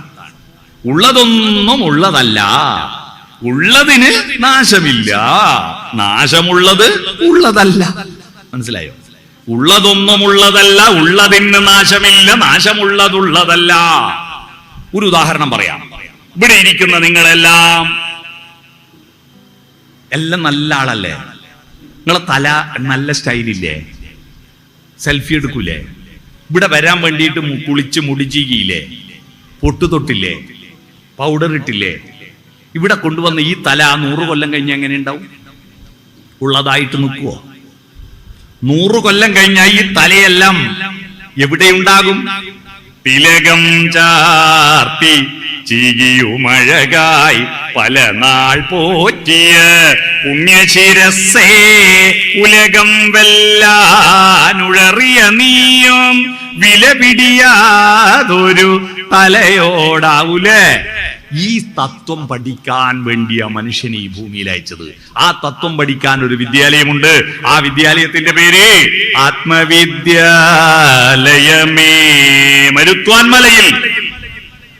മരുത്വാൻമലയിൽ നാണു എന്ന് പറയുന്ന കുട്ടി പോയിട്ട്, ചെറുപ്പക്കാരൻ പോയിട്ട് ധ്യാനിച്ചിരുന്നത് ഈ ആത്മവിദ്യാലയത്തിൽ പഠിക്കാനായിരുന്നു. അറിയണം, ആത്മവിദ്യാലയത്തിൽ പഠിച്ചപ്പോഴാണ് ഭാരത ഇതിഹാസ പുരാണാദികളുടെ ആന്തരികമായ അടിത്തറയായിരിക്കുന്ന ദർശനങ്ങളെ പറ്റി തിരിച്ചറിഞ്ഞത്. ആ ദർശനങ്ങൾ കണ്ടെത്തിയപ്പോഴാണ് ആ ദർശനങ്ങളെല്ലാം ഹിരണ്യപാത്രേന മൂടിവെക്കപ്പെട്ടിരിക്കുകയായിരുന്നു. മനസ്സിലായോ? സ്വർണപാത്രം കൊണ്ട് സത്യത്തെ മറച്ചു വെക്കുകയായിരുന്നു. സ്വർണപാത്രം കൊണ്ട് സത്യം മറയ്ക്കുമീ സംക്രമ സന്ധ്യ തന്നരികിൽ. കേട്ടിട്ടുണ്ടോ? ഉപാസന എന്നുള്ള പാട്ട് അല്ലേ? അപ്പോ സത്യം മൂടിവെക്കുകയായിരുന്നു. ആ മൂടിവെച്ചത് ആചാരാനുഷ്ഠാനങ്ങൾ കൊണ്ടും അന്ധവിശ്വാസങ്ങൾ കൊണ്ടും മൂടിവെച്ചിരിക്കുന്ന ഭാരതത്തിലെ അമൂല്യമായ ദാർശനിക രത്നങ്ങളെ അതിന്റെ പുറമെയുള്ള ചിട്ടവട്ടങ്ങളുടെ മൂടുപടം വലിച്ചു ചീന്തി പുറത്തിട്ടിട്ട് ഈ വെളിച്ചത്തിന് എന്തൊരു വെളിച്ചം. വൈക്കം മുഹമ്മദ് ബഷീറിന്റെ വരിയാണ്, ഈ വെളിച്ചത്തിന് എന്തൊരു വെളിച്ചമാണെന്ന്. ഈ വെളിച്ചത്തിന്റെ വെളിച്ചം എന്നെന്ന് ലോകത്തെ ചൂണ്ടിക്കാണിച്ചത് കൊണ്ടാണ് ഗുരു ഉണ്ടായത്. ഗുരു ആരുടെ ഗുരുവാണ്? ഗുരു കാലദേശങ്ങൾക്ക് അപ്പുറത്തുള്ള ഗുരുവാണ്. ശ്രീനാരായണ ഗുരു ആരുടെ ഗുരുവാ? SNDP യോഗത്തിൽപ്പെട്ടവരുടെ മാത്രം ഗുരുവാണോ? മലയാളികളുടെ മാത്രം ഗുരുവാണോ? അല്ല. കേരളത്തിലുള്ളവരുടെ മാത്രം ഗുരുവാണോ? അല്ല. കാലത്തിനപ്പുറത്ത് ഇനിയും ജനിക്കാനിരിക്കുന്ന മനുഷ്യരുടെ ഗുരുവാണ്. ഈ പശ്ചിമ തടങ്ങൾക്കപ്പുറത്തും ഈ ഗുരുവിന്റെ ദർശനങ്ങൾ പ്രചരിക്കാത്തതിന്റെ ദുരന്തമാണ് ഇന്ത്യ അനുഭവിക്കുന്നത്. ആ ഗുരുവിന്റെ ദർശനങ്ങൾ കേരളത്തിൽ മാത്രം പോരാ, ലോകത്ത് മുഴുവൻ എത്തിക്കേണ്ടതാണ്. ആ ഗുരു നമ്മളൊക്കെ എന്താ തിരിച്ചറിവുണ്ടാക്കി തന്നത്? നീ ആരാണെന്ന ചോദ്യമാണ്. ഉപനിഷത്ത്. ഞാൻ ഉപനിഷത്തിൽ നിന്നാ പോയത്. ഉപവിഷ്ടരായിട്ട് നിശേഷ സത്യത്തെ അന്വേഷിക്കുക, അതാ ഉപനിഷത്ത്. ഉപവിഷ്ടരാവുക എന്ന് പറഞ്ഞാൽ അടുത്തിരിക്കുക അല്ലെ? ഉപപ്രധാനമന്ത്രി എന്ന് പറഞ്ഞാൽ പ്രധാനമന്ത്രിന്റെ അടുത്തിരിക്കുന്ന ആള്. ഉപരാഷ്ട്രപതി എന്ന് പറഞ്ഞാൽ രാഷ്ട്രപതിന്റെ തൊട്ടടുത്തിരിക്കുന്ന ആള്. ഉപവിഷ്ടർ എന്ന് പറഞ്ഞാൽ അടുത്തിരിക്കുന്നവർ എന്നാണ്. നിസ്സത്ത് എന്ന് പറഞ്ഞാൽ നിശേഷ സത്യം. നിശേഷ സത്യത്തെ പറ്റി കണ്ടെടുത്താൻ വേണ്ടി പണ്ടത്തെ ആരണ്യാന്തര ഗഹ്വരോദര തപസ്ഥാനങ്ങളിൽ സൈന്ധവോദാര ശ്യാമ മനോഭിരാമ പുളിനോപാന്ത പ്രദേശങ്ങളിൽ ആരന്തർമുഖമി പ്രപഞ്ച പരിണാമോ ഭിന്ന സർഗക്രിയാസാരം തേടി അലഞ്ഞു പണ്ട്. അവരുടെ ദർശനമാണ് നമ്മുടെ ദർശനം. അരണ്യാന്തരങ്ങളിൽ, കാട്ടിനകത്ത്, ഗഹ്വരോദരങ്ങളിൽ, ഗുഹയ്ക്കകത്ത്, സൈന്ധവോദാര ശ്യാമ മനോഭിരാമ പുളിനോപാന്ത പ്രദേശങ്ങളിൽ, സിന്ധു നദിയുടെ മനോഹരമായ കറുത്ത മണൽത്തിട്ടകളിൽ ആരായിരുന്നു അന്തർമുഖരായിരുന്നിട്ട് ഈ പ്രപഞ്ചത്തിന്റെ പരിണാമത്തിന്റെയും സർഗാത്മകതയുടെയും സാരം തേടി അലഞ്ഞത്, സത്യം തേടി അലഞ്ഞത്, അവരുടെ ദർശനം കണ്ടെത്താൻ വേണ്ടിയിട്ട്. ആ ദർശനത്തിലേക്കാണ് നമ്മൾ യാത്ര ചെയ്യേണ്ടത്. അവിടത്തേക്ക് പോകണം. അപ്പോഴാണ് ഉള്ളിലേക്ക് നോക്കണം എന്നർത്ഥം. അന്തർമുഖരാണ്. മനുഷ്യന് കണ്ണുണ്ട്, പുറത്തും അകത്തുണ്ട്. പക്ഷിമൃഗാദികൾക്ക് പുറത്തേ കണ്ണുള്ളൂ. ഒരു പട്ടിക്കും തന്റെ പേര് പട്ടിയാണെന്ന് അറിയില്ല. അറിയുമോ? കാട്ടിലെ രാജാവാരാ മക്കളെ? സിംഹമാണ്. ആ വിവരം ഇന്നോളം ഒരു സിംഹവും അറിയില്ല. സിംഹത്തിന് അറിയാമോ താനാണ് കാട്ടിലെ രാജാവെന്ന്? അതാര് നിശ്ചയിച്ച്? നമ്മൾ നിശ്ചയിച്ചു കൊടുത്തതല്ലേ. ആ വിവരം സിംഹം അറിഞ്ഞിട്ടുണ്ട്. പിറ്റേന്ന് കൊട്ടാരം പോകണം, സിംഹാസനം പോകണം എന്ന് പറയും. സിംഹത്തിന്റെ പേരും പറഞ്ഞ് മനുഷ്യന്മാരാ സിംഹാസനത്തിൽ ഇരിക്കുന്നത്. അത് വെറും മടയിൽ ഇങ്ങനെ വെറും നിലത്ത് കിടക്കുക. അതിന് ആലവട്ടവും ബെഞ്ചാമരവും അകമ്പടിയും എസ്കോർട്ടും ഒന്നുമില്ല. അത് സാധാരണ ഒരു ജീവി മാത്രമാണ്. മൃഗങ്ങൾക്കൊന്നും താൻ ആരാണെന്നറിയില്ല. താൻ ആനയാണെന്നറിയുന്ന ഒരു ആനയുമില്ല. ഈ ഭൂമിയിലെ പക്ഷിമൃഗാദികൾക്കും സസ്യലതാദികൾക്കും എല്ലാം പേര് കൊടുത്ത നമ്മളാ. ഏതെങ്കിലും മൃഗത്തിന്റെ പേര് മൃഗം ഇട്ടിട്ടുണ്ടോ? മനുഷ്യൻ വന്നതിന് ശേഷം ഇതിന് ശേഷം മൃഗങ്ങൾ പേരുണ്ടായിട്ടു. മൃഗങ്ങൾക്ക് മൃഗമെന്ന് പേരിട്ടത് നമ്മളാ. അതുകൊണ്ട് ആത്മബോധം തന്നിലേക്ക് തന്നെ പറ്റി ചിന്തിക്കുന്നത് ആരാ? മനുഷ്യൻ. അകത്തേക്ക് നോക്കുന്നത് കൊണ്ടാ. മൃഗങ്ങൾക്കൊന്നും അകത്ത് നോക്കാൻ അറിയില്ല. നമുക്ക് ദർശനമുണ്ട്, കാഴ്ചയുണ്ട്. പക്ഷെ ആ കാഴ്ച പുറത്തേക്ക് മാത്രമല്ല. ഉച്ചയിലിരുമൂടി കെട്ടുമായി വരുന്നു ഞാൻ അച്ഛൻ കോവിലയ്യപ്പാരക്ഷയേകൂ സത്യമാം 18 തൃപ്പടിയേറുമ്പോൾ ദർശനം നൽകണേ തമ്പൂരാനേ. എന്ത് ദർശന? യോഗപട്ടാസനസ്ഥനായിരിക്കുന്ന ധർമ്മശാസ്താവിന്റെ കനക വിഗ്രഹം എനിക്ക് കണ്ണുകൊണ്ട് കാണാൻ പറ്റണേ എന്നാണ് പ്രാർത്ഥിച്ചതെന്നാ നിങ്ങൾ ധരിച്ചു പോയത്? അല്ല. അവിടെ പോകുമ്പോ കാണുന്ന ദർശനം എന്താ? ഹരിശ്രീതൻ മുത്തുകൾ വിരൽ പൂവിൽ വിടർത്തിയ ഗുരുവിന്റെ ശ്രീപദങ്ങൾ വണങ്ങി ശിരസിൽ ഇരുമുടിക്കെട്ടുകളും താങ്ങി 18 പടി കയറി ഭഗവാനെ തൊഴുമ്പം അവിടെ എഴുതി വെച്ചിട്ടുണ്ട്. ഏത് ദർശനം? ചാന്ദാഗ്യോപനിഷത്തിലെ ഉദ്ദാലകാരുണി ശ്വേതകേതു സംവാദത്തിൽ നിന്ന് പുറത്തു വന്ന ദർശനം. എന്താ അത്? ഉദ്ദാലകാരുണി മഹാപണ്ഡിതനാ. ആ മഹാപണ്ഡിതനായ ഉദ്ദാലകാരുണി തന്റെ പുത്രനായ ശ്വേതകേതുവിനെ എല്ലാം പഠിപ്പിച്ചു. പക്ഷെ അദ്ദേഹം അധ്യാപകനാണ്. എന്താ അധ്യാപകൻ എന്ന് പറഞ്ഞാൽ? ഗുരു എന്ന് പറഞ്ഞാൽ എന്താ? നമ്മളിപ്പോ ഗുരുർ ബ്രഹ്മ ഗുരുർ വിഷ്ണു എന്ന് പ്രാർത്ഥിച്ചല്ലോ ഇവിടെ. ഇപ്പൊ പുതിയ കാലഘട്ടത്തിൽ പ്രാർത്ഥന മാറി കേട്ടോ. ഇപ്പോഴത്തെ പ്രാർത്ഥന പണോർ ബ്രഹ്മ പണോർ വിഷ്ണു പണോർ ദേവോ മഹേശ്വര പണം സാക്ഷാൽ പരബ്രഹ്മ തസ്മൈ ശ്രീ പണമേ നമാന്നാക്കി മാറ്റി. ഇപ്പം പേരിന് ഇത് പ്രാർത്ഥിക്കും, പുറത്തല്ല ഇതാ പരിപാടി അല്ലേ? പണമാണ് ഗുരു. എന്താ ഗുരു? ഗുരു എന്ന് പറഞ്ഞാൽ രണ്ടർത്ഥമുണ്ട്. ഗും രുഗ്യതേ ഇതി ഗുരു. ഗും രുഗ്യതേ ഇതി ഗുരു. ഗും എന്ന് പറഞ്ഞാൽ ഇരുട്ട്. ഇരുട്ട് ഉള്ളിൽ പ്രവേശിക്കുന്നത് തടയുന്നവനാ ഗുരു. അറിവിന്റെ വെളിച്ചം കൊടുക്കുന്നവനല്ല ഗുരു. എല്ലാ കുട്ടികളുടെയും ഉള്ളിൽ വെളിച്ചമുണ്ട്. എല്ലാ കുട്ടികളും നല്ല അപാരമായ വെളിച്ചത്തിന്റെ ഉറവിടങ്ങളാണ്. നിങ്ങൾക്ക് ആ വെളിച്ചം കാണാൻ പറ്റാച്ചിട്ടാണ്. യശോദ ആ വെളിച്ചം കണ്ടെത്തിയത് കൊണ്ടാണ് നമുക്ക് ഭഗവാന് കൃഷ്ണനെ കിട്ടിയത്. അറിയുമോ? കൃഷ്ണൻ എന്ന് പറയുന്ന ഒരു കുട്ടിയുടെ ഉള്ളിൽ ഒരു വെളിച്ചം ഉണ്ടായിരുന്നു. ആ വെളിച്ചം തന്റെ ഓടക്കുഴലും എടുത്തിട്ട് കുട്ടി യമുനാ നദിയുടെ തീരത്ത് പോയിട്ട് രാഗങ്ങളോരോന്നേ ഗോകുല നായകൻ മേളം കലർന്നങ്ങു പാടുന്നേരം പെട്ടെന്നങ്ങ് നിർത്തിക്കളഞ്ഞു ഇവൻ പാട്ട്. അപ്പൊ യശോദ ചോദിച്ചു, എന്താ കണ്ണാ പാട്ട് നിർത്തിയ? അപ്പോ ഇവൻ ചോദിച്ചു, അമ്മേ, യമുനയുടെ ഓളങ്ങൾ കരയിലേക്ക് വരുന്നുണ്ട്, ഒന്നും തിരിച്ചു പോകുന്നില്ല, എന്താ അത്? തിരിച്ചു പോകുന്നില്ല എന്നോ? എന്താ അത്? ഈ ഓളങ്ങൾ കരയിലേക്ക് വരുന്നുണ്ട്, തിരിച്ചു പോകുന്നില്ല. നിങ്ങളോടാ ചോദിച്ച, നിങ്ങൾ എന്താ മറുപടി പറയാ? തിരിച്ചു പോകുന്നില്ല. എന്തെന്നാടാ, നിന്റെ തലക്കോളായിപ്പോയോ? തലക്കോളായിപ്പോയോ?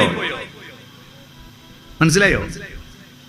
ഞാൻ രജിസാറ് എന്നെ കാണാൻ വേണ്ടി അങ്ങ് വരുന്നെന്ന് ചോദിച്ചപ്പോൾ ഞാൻ ചോദിച്ചു, നിങ്ങളെ തലക്കോളായിപ്പോയി, എന്നെ കാണാൻ വേണ്ടി കോട്ടയത്ത് നിന്ന് കണ്ണൂർ വരണമെന്ന് ഞാൻ ചോദിച്ചിരുന്നു. അങ്ങനെയാണ് ചോദ്യം, അമ്മമാർ പറയാ. എന്നാൽ ആ യശോദ പറഞ്ഞത് അങ്ങനെയല്ല. അത് തിരിച്ചു പോകാത്തത് എന്താണെന്നറിയോ കണ്ണാ? നിന്റെ പാട്ട് കേട്ടിട്ട് തിരിച്ചു പോകാൻ തോന്നുന്നില്ലട കണ്ണാ. കണ്ണന്റെ വേണുവിൽ നിന്നുയരുന്നൊരീണത്തിൽ പുളകിതയാമൊരു യമുന തന്നോളങ്ങൾ മുന്നോട്ടു പോകാൻ മനസ്സുവരാഞ്ഞ് താളത്തിലങ്ങിനെ തങ്ങി നിൽപ്പൂ, താളത്തിലങ്ങിനെ തങ്ങി നിൽപ്പൂ എന്ന് പാടിക്കൊടുത്ത യശോദയാണ് കണ്ണനെ പുഴയെ സ്നേഹിക്കുന്ന ആർദ്രതയുള്ള സൗന്ദര്യാധിഷ്ഠിതമായ ജീവിതം നയിച്ച ഒരു കഥാപാത്രമാക്കി മാറ്റിയത്. അറിയണം നിങ്ങൾ. അതുകൊണ്ട് നല്ല അമ്മമാർ കുട്ടിയുടെ ഉള്ളിലിരിക്കുന്ന അമേയമായിരിക്കുന്ന അപാരമായിരിക്കുന്ന വെളിച്ചത്തെ കണ്ടെത്തുന്നവരാണ് അമ്മമാർ. കുട്ടിക്ക് ശരീരത്തിന് ഭക്ഷണം കൊടുത്തത് കൊണ്ടും ശരീരത്തെ പൊതിയാൻ വസ്ത്രം വാങ്ങി കൊടുത്തുകൊണ്ടും കിടന്നുറങ്ങാൻ കിടക്ക വിരിച്ചു കൊടുത്തത് കൊണ്ടും വിസർജിക്കാൻ കക്കൂസ് കഴുകി കൊടുത്തത് കൊണ്ടും അമ്മയാവില്ല. ഓരോ കുട്ടിയിലും അന്തർലീനമായിരിക്കുന്ന അപാരമായ ഒരു മഹാവെളിച്ചമുണ്ട്. ആ വെളിച്ചത്തെ കണ്ടെത്തണം. അപ്പോഴാണ് അമ്മയും അച്ഛനും ഉണ്ടാകുന്നത്. അല്ലാതെ മക്കൾക്ക് ഭക്ഷണം കൊടുത്തത് കൊണ്ട് മാത്രം അമ്മയും അച്ഛനും ആകുന്നില്ല എന്ന തിരിച്ചറിവ് നിങ്ങൾക്ക് വേണം. അപ്പൊ ഗുരു എന്ന് പറഞ്ഞാൽ കുട്ടിയുടെ ഉള്ളിലെ വെളിച്ചത്തിൽ ഇരുട്ട് പ്രവേശിക്കുന്നത് തടയുന്നവൻ ഗുരു. അപ്പൊ കുട്ടിയിൽ അന്ധകാരവൻ മയക്കുമരുന്നിനോ മദ്യത്തിനോ അടിമയായിട്ടുണ്ടെങ്കിൽ, അവൻ തോന്നിയാസങ്ങളിൽ പെട്ടുപോയിട്ടുണ്ടെങ്കിൽ ആരാ പ്രതി? അവന്റെ വെളിച്ചത്തിൽ ഇരുട്ട് പ്രവേശിക്കുന്നത് തടയുന്ന കാവൽക്കാരല്ലേ പ്രതി? കാവൽക്കാരല്ലേ പ്രതി? അമൃത് വിളമ്പുമ്പോ സൂര്യചന്ദ്രന്മാരെ കാവലാക്കിയിട്ടാണല്ലോ അമൃത് വിളമ്പിയത് ദേവേന്ദ്രൻ. ആ അമൃത് വിളമ്പുമ്പോ രാക്ഷസന്മാരെ കയറി വരാതിരിക്കാൻ അവരെ പറ്റിച്ചിട്ട് മോഹിനി രൂപം പൊട്ടിട്ട് കൊണ്ടുവന്നാണല്ലോ. രാക്ഷസന്മാർ ഒറ്റ കണ്ടിട്ട് തുറന്നു നോക്കിയാലാ ഇത് തട്ടിപ്പാന്ന് മനസ്സിലായത്. ഇവരിങ്ങോട്ട് കയറുമ്പോ തടയാൻ വേണ്ടിയിട്ട് സൂര്യചന്ദ്രന്മാരെ കാവലാക്കി. എന്നിട്ട് സൂര്യചന്ദ്രന്മാരെല്ലാരും വാങ്ങി കുടിക്കുന്ന കണ്ടപ്പോ ഇവർക്ക് അത്യാർത്ഥിയിൽ വേഗം പോയിട്ട് വാങ്ങാന്ന് വിരിച്ച് അകത്തേക്ക് കയറിയ തഞ്ചത്തിനാണ് ഒരുത്തൻ കയറി വന്ന് ഓനും വാങ്ങി, അമൃത് വാങ്ങി. വായിലേക്ക് അങ്ങ് വിഴുങ്ങി കഴിയുമ്പോഴേ കാള മനസ്സിലായി. അപ്പൊ ചട്ടുവും കൊണ്ട് ഏറ് കൊടുത്തു. അവരെ അങ്ങനെ മുറിച്ചു മാറ്റി. രാഹുവും കേതുവായി. അതാണ് സൂര്യനെയും ചന്ദ്രനെയും വിഴുങ്ങുന്നത് എന്നാണല്ലോ നമ്മൾ പുരാണത്തിൽ പഠിച്ച കഥ. ആ കഥ വെറും തട്ടിപ്പാന്ന് പിന്നെ മനസ്സിലായി നമുക്ക്. രാഹു ഇല്ല, കേതു ഇല്ല, അല്ലേ? ചന്ദ്രന്റെ മറവ് കൊണ്ട് സൂര്യനെ കാണാതാകുന്നതാണ് സൂര്യഗ്രഹണമെന്നും സൂര്യന്റെ ഭൂമിയുടെ നിഴലിൽ ചന്ദ്രനിൽ പതിക്കുന്നതാണ് ചന്ദ്രഗ്രഹണമെന്നും നമുക്ക് പിന്നെ മനസ്സിലായി. പക്ഷെ ഈ കഥയിൽ നമ്മൾ എന്താ പഠിക്കേണ്ടത്? കാവൽക്കാരുടെ അശ്രദ്ധ കൊണ്ടാണ് അന്ധകാര ഉള്ളിൽ കയറിയത്. നമ്മുടെ കുട്ടികൾ തോന്നിയാസിയായിട്ടുണ്ട്. അതിന്റെ ഉത്തരവാദി ആരാ? നമ്പർ 1 ഗുരു അമ്മ, നമ്പർ 2 ഗുരു അച്ഛൻ, 3ാമത്തെ ഗുരു സ്കൂള മാഷ്, അല്ലേ? ഇവരാ പ്രതി. അപ്പൊ ഗുരു എന്ന് പറഞ്ഞാൽ ഗും രുഗ്യതേ ഇരി ഗുരു, ഇരുട്ട് പ്രവേശിക്കുന്നത് തടയുന്നവൻ ഗുരു. 2ാമത്തെ ഗുരു എന്ന് പറഞ്ഞാൽ വലുത് എന്നർത്ഥം കേട്ടോ. ഗുരു വലുത്. ഗുരുതരമായ പരിക്ക് പറ്റിയെന്ന് കേട്ടിട്ടുണ്ടോ? മാഷക്ക് പരിക്ക് പറ്റിയെന്നാ? അല്ലല്ലോ. ഗുരുതരം എന്ന് പറഞ്ഞാൽ വലിയ പരിക്കാണ്. പണ്ട് വൃത്തം പഠിച്ചവർക്കറിയാം സ്കൂളിൽ ഗുരു എന്ന് പറഞ്ഞാൽ വലിയ അക്ഷരം, ദീർഘാക്ഷരം. ഗുരുവാം ഹ്രസ്വാക്ഷരം ലഘുവായിടും, അല്ലേ? കാ എന്ന് പറഞ്ഞാൽ ഗുരു, ക എന്ന് പറഞ്ഞാൽ ലഘു. ആദിമധ്യാന്തവർണ്ണങ്ങൾ ലഘുക്കൾ യരതങ്ങളിൽ ഗുരുക്കൾ ഭജസങ്ങൾക്ക് മനങ്ങൾ ഗലമാത്രമാം. 8 ഗണം പഠിച്ചിട്ടില്ലേ? യരത, ഭജസ, മന. ഓർമ്മയില്ല? പണ്ട് ഗണം പഠിച്ചൊന്നും മറന്നുപോയി. പുതിയ സ്കൂളിലെ കുട്ടികളൊന്നും അത് പഠിക്കുന്നില്ല. ഓരോ വീണവും താളവും ഉണ്ടാകുന്നത് ഈ ഗണത്തിന്റെ അടിസ്ഥാനത്തിലാണെന്ന് മനസ്സിലാക്കണം. അതിനാ വൃത്തം പഠിക്കണം. വൃത്തം എന്ന് പറഞ്ഞാൽ പാട്ട് തുടങ്ങിയെടുത്ത് അവസാനിക്കുന്നതാണ് വൃത്തം. വൃത്തം അങ്ങനെയല്ലേ, തുടങ്ങിയെടുത്ത് അവസാനിക്കുക. അതാണ് അതുകൊണ്ട് ആ വൃത്തം എന്ന് പേര് വന്നത്. അപ്പൊ ഏതായാലും ഗുരു എന്ന് പറഞ്ഞാൽ വലുതാന്ന് മനസ്സിലായല്ലോ. ലഘു എന്ന് പറഞ്ഞാൽ ചെറുതാണ്. വലുത് ചെറുതിനെ പിടിച്ചു വലിക്കും. ഭൂമി വലുതാണ്, ആപ്പിള് ചെറുതാണ്. നിങ്ങൾ കുട്ടികളെയും കൂട്ടി ടൗണിൽ പോയാൽ കുട്ടി റോഡിലേക്ക് പോകുമ്പോൾ നിങ്ങൾ പിടിച്ചു വലിക്കൂലേ? അപ്പൊ പിടിച്ചു വലിച്ച് കുട്ടികൾ അനുസരിച്ചാലോ? ഗുരുവിനെ അനുസരിച്ചാ ഗുരുത്വമുണ്ട്. കുട്ടി അനുസരിക്കാതെ ഓടിപ്പോയാലോ ഗുരുത്വക്കേടായി. അതാ കുരുത്തക്കേട്, മനസ്സിലായോ? അതുപോലെ ഭൂമി വലുതാണ്, ആപ്പിൾ ചെറുതാണ്. അപ്പൊ ഈ വലിയ ഭൂമി ചെറിയ ആപ്പിളിനെ പിടിച്ചു വലിക്കും എന്ന് ഐസക് ന്യൂട്ടൻ കണ്ടെത്തി. അതാ ഭൂമിക്ക് ഗുരുത്വ ബലം ഉണ്ട് എന്ന് മനസ്സിലായി. അതാ ഭൂഗുരുത്വ ബലം പിടികിട്ടിയ. ഭൂഗുരുത്വ ബലം എങ്ങനെയാന്ന് കണ്ടെത്തിയേ. അപ്പൊ വലുതാണ് ഗുരു, ചെറുതോ ലഘു. എന്താണ് ഗുരു? മനുഷ്യൻ എപ്പോഴാ മനുഷ്യനായത്? ഗുരുവേത് ലഘുവേതെന്ന തിരിച്ചറിവിലൂടെയാ മനുഷ്യനാവുന്നത്. ഏതാ വലുത്, ഏതാ ചെറുത്? മനുഷ്യൻ അകമുണ്ട്, പുറമുണ്ട്. ഏതാ വലുത്? പുറം എന്ന് പറഞ്ഞാൽ ശരീരം, ഹാർഡ്വെയർ. അകം എന്ന് പറഞ്ഞാൽ മനസ്സ്, വികാരങ്ങൾ, ചിന്തകൾ, അറിവുകൾ, സോഫ്റ്റ്വെയർ. മനസ്സിലായോ? സോഫ്റ്റ്വെയറും ഹാർഡ്വെയറും കമ്പ്യൂട്ടർ ഭാഷയാണ്. കമ്പ്യൂട്ടറിന്റെ monitor, keyboard, mouse, UPS, battery എല്ലാം ചേർന്നതാണ് അതിന്റെ ഹാർഡ്വെയർ. പക്ഷെ അതിൽ നമ്മൾ അപ്ലോഡ് ചെയ്യുന്ന, അതിൽ നിന്ന് ഡൗൺലോഡ് ചെയ്യുന്ന ഇൻഫർമേഷനുകളുടെ ഒരു മഹാസാമ്രാജ്യമാണ് അതിന്റെ സോഫ്റ്റ്വെയർ. അപ്പൊ സോഫ്റ്റ്വെയർ ആണ് മനുഷ്യന് പ്രധാനം. മൃഗങ്ങൾക്ക് ശരീരമാ പ്രധാനം, മനസ്സ് ലഘുവാ. അതാ മൃഗം. മനസ്സ് ലഘുവും ശരീരം ഗുരുവുമായാൽ മൃഗമായി. ഒരു ഉദാഹരണം പറയാം. ഇപ്പൊ ഇവിടെ ഈ അമ്പലപ്പറമ്പിൽ, ഈ ഉത്സവ പറമ്പിൽ ഒരു പശു വന്നു. ആ പശുവിന് മൂത്രമൊഴിക്കണം തോന്നി, അല്ല ചാണകം ഇടണം തോന്നി. ശരീരത്തിനാണല്ലോ മുട്ടുക.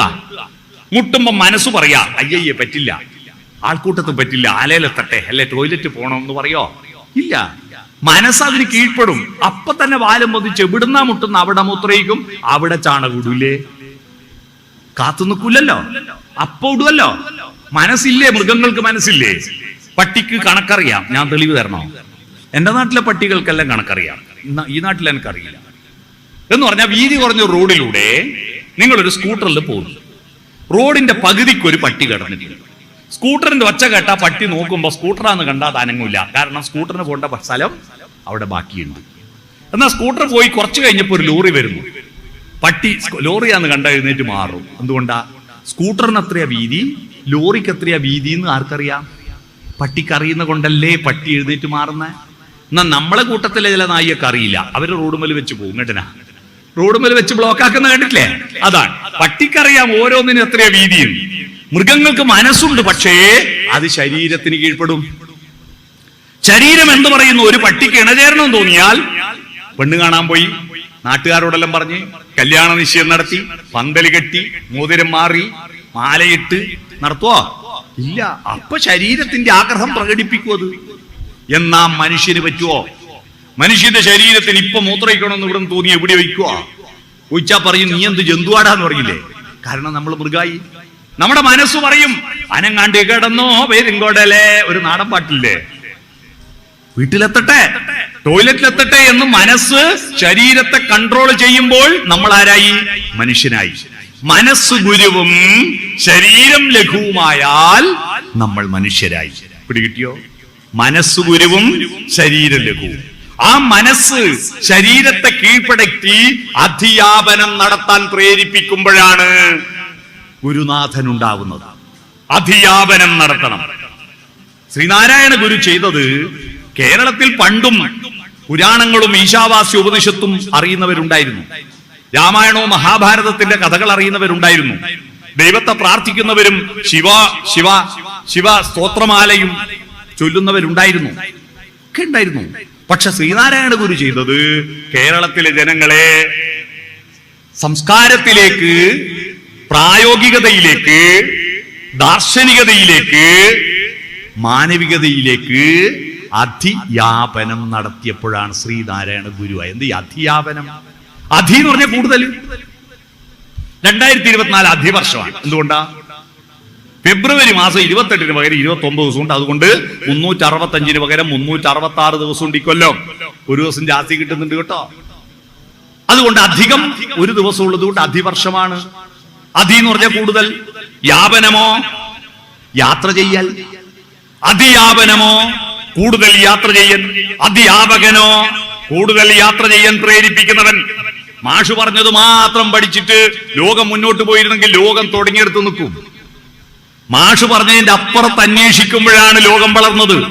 ഗ്രഹാംബൽ എന്ന് പറയുന്ന ഒരു കുട്ടി അധിയാപനം നടത്തിയത് കൊണ്ടാണ് ഞാൻ മെല്ലെ പറയുമ്പോ നിങ്ങൾ ഉച്ചത്ത് കേൾക്കുന്ന ഈ മൈക്രോഫോൺ ഉണ്ടായത്. അറിയണം, തോമസ് ആൽവാ എഡിസൺ എന്ന് പറയുന്ന ഒരു കുട്ടി അധിയാപനം നടത്തിയത് കൊണ്ടാണ് ഈ ബൾബ് കത്തുന്നത്. അറിയണം.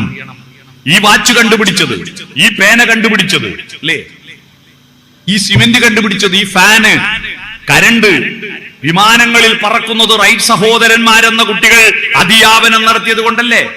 ലോകത്തിലുള്ള സകല നേട്ടങ്ങളും നമ്മൾ ഇന്ന് അനുഭവിക്കുന്ന സൗകര്യങ്ങളെല്ലാം ഉണ്ടായത് ആരൊക്കെയോ അധിയാപനം നടത്തിയത് കൊണ്ടാ.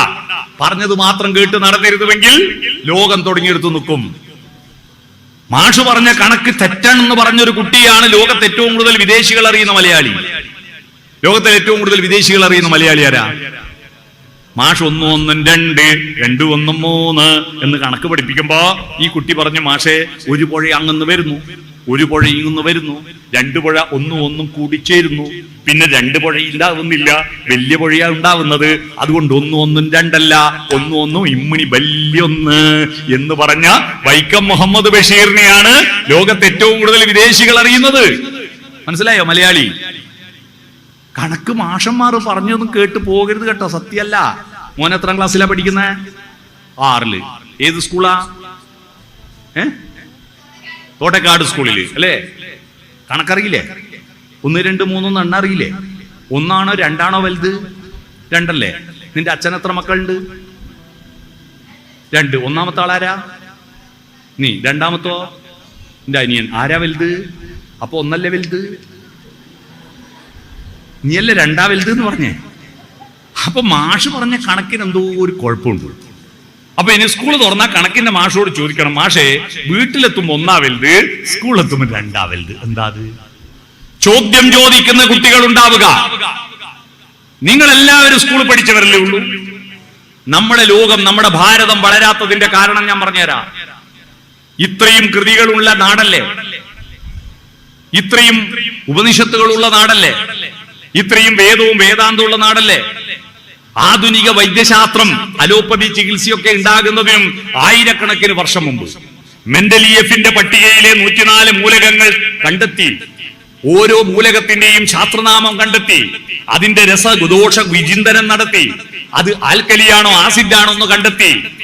അതിന്റെ രാസത്വര പരീക്ഷണങ്ങൾ എന്തൊക്കെയാണെന്ന് കണ്ടെത്തി. ലാബറട്ടറിയും ടെസ്റ്റ് ട്യൂബും കണ്ടുപിടിക്കുന്നതിന് ആയിരക്കണക്കിന് വർഷം മുമ്പ് ഈ നാട്ടിലെ സകല സസ്യങ്ങളുടെയും വേര്, തൊലി, തണ്ട്, ഇല, പൂവ്, കായ എന്നിവ വായ കൊണ്ട് ചവച്ചരച്ചു നോക്കിയിട്ട് ഇതിന്റെ രസം എന്തെന്ന് കണ്ടെത്തി. ആ രസങ്ങളെ കൂട്ടിച്ചേർത്താൽ ഏത് രോഗത്തിന് പറ്റും? ബാക്ടീരിയക്ക് പറ്റുമോ, ഫംഗസിന് പറ്റുമോ, വൈറസിന് പറ്റുമോ, ഉളുക്കിന് പറ്റുമോ, ചതവിന് പറ്റുമോ എന്ന് കണ്ടെത്തിയിട്ട് ചരകനും സുശ്രുതനും സഞ്ജീവനിയും ആയിരക്കണക്കിന് ആയുർവേദ ഗ്രന്ഥങ്ങളും ആയുർവേദ പിന്നെ മരുന്നുകളും ഗ്രന്ഥങ്ങളും കഷായക്കുറിക്കൂട്ടുകളും അരിഷ്ടങ്ങളും തൈലങ്ങളും ഉണ്ടാക്കി വെച്ചില്ല ഇവിടെ. ചെറിയ ബുദ്ധി അത്. നിങ്ങൾ ആലോചിച്ച് നോക്കട്ടെ. ഒരു ലാബ് ഉണ്ടാകുന്നതിന് മുമ്പല്ലേ ഇത്? നിങ്ങൾ ആലോചിച്ച് നോക്ക്. സ്കാനിങ് മെഷീൻ അല്ലേ? ഈ സ്കാനിങ് മെഷീൻ കണ്ടെത്തുന്നതിന് മുമ്പ് രാമായണത്തിൽ ഒരു ഗർഭസ്ഥ ശിശു അണ്ടത്തിൽ നിന്ന് ഭ്രൂണമായി വളരുമ്പോ, ഭ്രൂണത്തിൽ നിന്ന് അണ്ടമായി വളരുമ്പോ, അങ്ങനെ വളർന്നു വരുമ്പോ എപ്പോഴാണ് ഇത് ആണും പെണ്ണും വേർതിരിയുന്നത്? എപ്പോഴാണ് കൈകാലുകൾ വേർതിരിയുന്നത്? എപ്പോഴാണ് തലയുണ്ടാവുന്നത്? എപ്പോഴാ കണ്ണ്? എപ്പോഴാ കാത്? എപ്പോഴാ ബുദ്ധി? എപ്പോഴാണ് ഹൃദയം? എപ്പോഴാണ് കിഡ്നി? എന്നെല്ലാം തന്നെ രാമായണത്തിൽ എഴുതി വെച്ചിട്ടുണ്ട്. നിങ്ങൾ കണ്ടിട്ടോ? രാമായണം വായിച്ചിട്ട് കണ്ടിട്ടില്ല? എന്തിനാ വായിക്കുന്നത്? ഇത്രാമത്തെ ആഴ്ച, ഇത്രാമത്തെ ദിവസം ഇന്ന അവയവങ്ങൾ ഉണ്ടാകും എന്ന് പറഞ്ഞ് പ്രസവം വരെ അമ്മയുടെ ഗർഭപാത്രത്തിൽ ഒരു അണ്ടമായി രൂപം കൊള്ളുന്നത് മുതൽ പ്രസവം വരെയുള്ള പ്രക്രിയകൾ മുഴുവൻ രാമായണത്തിൽ സ്കാനിങ് കണ്ടെത്തുന്നതിന് മുമ്പ് വർണ്ണിച്ചു വെച്ചിട്ടുണ്ട്. ഒരു ചെറിയ ബുദ്ധിയാണോ അത്? അത്ഭുതമല്ലേ അത്? നോക്കൂ, ഇതൊക്കെ ഉണ്ടായ നാടാ നമ്മുടേത്. എന്നിട്ട് അമേരിക്ക അത് കഴിഞ്ഞിട്ട് എത്രയോ കാലം കഴിഞ്ഞിട്ട് അമേരിക്ക കൊളംബസ് കണ്ടുപിടിച്ചത്. എന്നിട്ട് അമേരിക്കക്കാര് ഭയങ്കര നമ്മളിപ്പോഴും പട്ടിണിക്കോലങ്ങൾ, പാവങ്ങൾ. എന്തുകൊണ്ടാ സംഭവിച്ചത്? അവിടെയാണ് നമ്മൾ മനസ്സിലാക്കേണ്ട. ഇതിന്റെ ഉത്തരം ഞാൻ പറഞ്ഞുതരാം. എന്തുകൊണ്ടാണ് അത് സംഭവിച്ചതെന്ന് ഇപ്പൊ ക്ലിയർ കട്ടായിട്ട് ഞാൻ ഉത്തരം പറഞ്ഞുതരാം. നിങ്ങളിൽ നിന്ന് ഞാൻ കണ്ടെത്തി തരാം. ഇവിടെ എല്ലാവരും സ്കൂളിൽ പോയവരല്ലേ? സ്കൂളിൽ പോവാത്ത ആരും കൊണ്ടോ? ഇല്ലല്ലോ. എല്ലാവരും സ്കൂളിൽ പോയിട്ടുണ്ട്. ആഴ്ച എത്രയാ? 7. എന്താ 7ന്റെ കണക്ക് എന്ന് അറിയുന്ന ആരും കൊണ്ടോ? ആരും ചോദിച്ചിനോ? അതെങ്ങനെയാ മാഷെ 7 ആഴ്ച? അത് 8, 9, 10 ഇല്ലാണ്ട് 7 ആഴ്ചന്റെ കണക്കെന്താ അറിയുന്ന ആരെ കൊണ്ടൊന്ന് കൈവക്ക് ചോദിച്ചിട്ടുണ്ടോ? ഇല്ല. ഒരു വർഷത്തിൽ 12 മാസം ഉണ്ടല്ലേ? ഈ 12ന്റെ കണക്കെന്താ ചോദിച്ചിട്ടുണ്ടോ? അവര് പറഞ്ഞോ കേട്ടിങ്ങി പോകുന്നു. ചോദിച്ചിട്ടുണ്ടോ? ഇല്ല. മണിക്കൂറിന് എങ്ങനെയാ 60 മിനിറ്റായേ ചോദിച്ചിട്ടുണ്ടോ? എന്തുകൊണ്ട് 100 മിനിറ്റായില്ല? ഞാനൊരു കണക്ക് ചോദിക്കട്ടെ നിങ്ങളോട്. ഒരാൾ ഒരു സ്ഥലത്ത് നിന്ന് മറ്റൊരു സ്ഥലത്ത് പോവാൻ 1.5 മണിക്കൂർ എടുത്തു. 1.5 മണിക്കൂർ എടുത്തു. അതേ റൂട്ടിൽ അതേ സ്പീഡിൽ ഇങ്ങോട്ട് വരാൻ 90 മിനിറ്റ് കൊണ്ട് എത്തി. എങ്ങനെയാ അത്? എങ്ങനെയാ?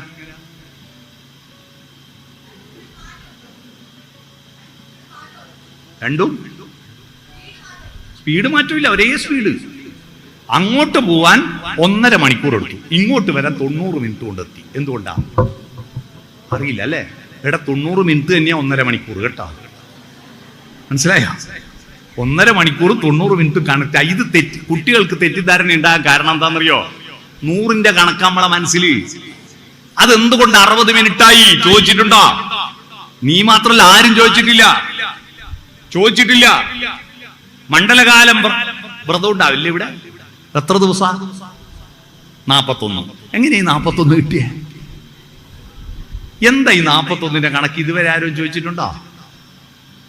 ഇല്ലല്ലോ. എല്ലാവരും 41 ആയതുകൊണ്ട് നമ്മളും 41.